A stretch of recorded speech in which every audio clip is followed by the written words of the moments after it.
see all of you.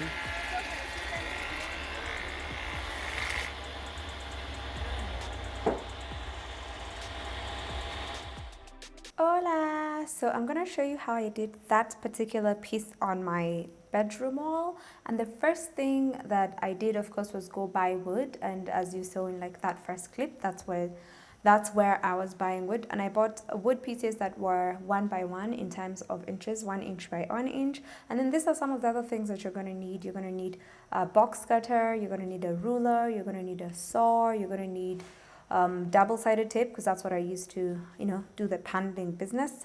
And then after that, it's time to now get into it. So the first thing I did was make sure that I measured the size of the frame I want, because I wanted the piece to be framed. I wanted it to look like it's a frame, if that makes any sense.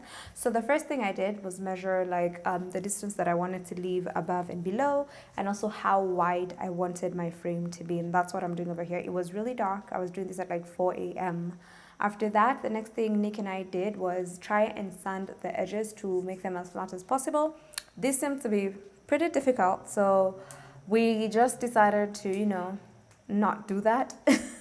We just went ahead with them as they were after they'd been cut. So if you want that like clean look, you can do that. So this is now us framing the outer pieces. So we had to put like a wood panel going all the way around. So this is the place that we had measured. So whatever we've decided, this is what we're working with. So we're creating a frame by creating an outline, okay? So this is us making an outline, and this is like, you can just do this depending on how large you want your frame to be. Initially, we didn't want to have a bed that had a headboard. That's why we wanted to have this particular bit of art. But then we decided to get a bed that had a headboard after all, but then we still liked the idea that we initially had, so we still went ahead and, did this. So, because we thought because the bedroom is pretty large, so we wanted to have like an area that's like exclusive to being the bedroom. You'll see the rest of it when we do the entire house tours. So yes, so what we did is we used double-sided tape and we used a spirit meter. Now I know the name. Thank you for all the guys who left it in the comment section in my last video. So that spirit meter thing, we used it to make sure that every piece of wood we were laying down was straight. Please make sure whatever pieces of wood you decide to use, make sure they are as straight can be. If you want to see the problem with of not getting really straight pieces of wood, just wait until the end of this video and I'll show you something, like the aftermath of not having straight pieces of wood, okay? So this was me just adding the double-sided tape. I was using a knife over here, someone who does not own more than one box cutter, that knife thingy. I have so many of those. And then after that, we just went all around putting the frame together. So you'll see, that's just trying to peel that stuff. That stuff is hectic. It's hectic. So we just, continued laying it around using this perimeter, making sure that it's exactly, it's completely straight, because we didn't want, crooked stuff. Crooked stuff. So yeah, so we'll just continue doing this until we have the frame in place.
So the thing is, I wanted to do all the wood paneling, like do the design work and everything, and then paint.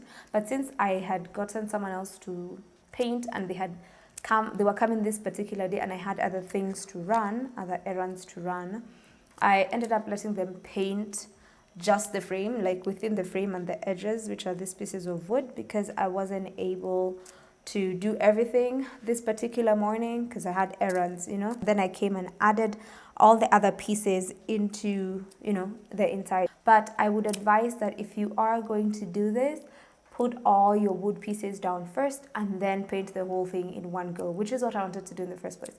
Because in doing this, putting the other pieces, some of them some of them were peeling off the paint, the blue paint that's on the wall. That's silk paint, because it's not the same as the paint that you have down. So I just went in with these wood pieces. At first I was like, I wanted to try and paint them before, and I was like, that was going to be a lot of work, because I was not using spray paint, because if it was spray paint then it would have been a lot easier. So I just decided to just put them on the wall and then paint them while they were on the wall, because I figured that would be a lot easier.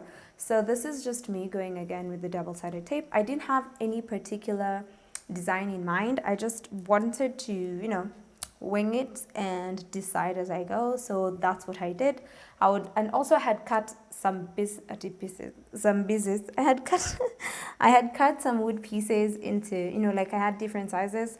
So I decided to just use that, and then I would just pick different pieces and go on. And then sometimes when I would want to replicate something that I'd done, maybe one part on the next, I would just cut a piece of wood and then stick it. So I was using double-sided tape to do this, and for the most part it has worked, because this was over a month ago as of now.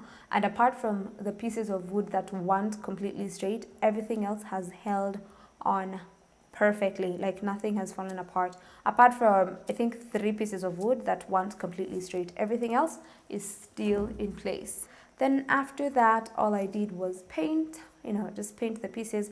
I did about 3 coats because I didn't do a primer on these pieces of wood. So I did 3 coats of this blue paint for them to look exactly like the wall. And after that, I was done. And as you can tell, this was a masterpiece. Okay, yeah, that's just me saying it anyway. So that's how it turned out. Thank you so much for watching this video. But before you go, just wanted to mention that I have a clip in the end where it shows you what happens when you don't have straight pieces of wood. You can check it out, and then if you liked this video, give it a thumbs up. Don't forget to subscribe to my channel if you have not already, and I hope to see you in my next video. Have yourself a lovely week.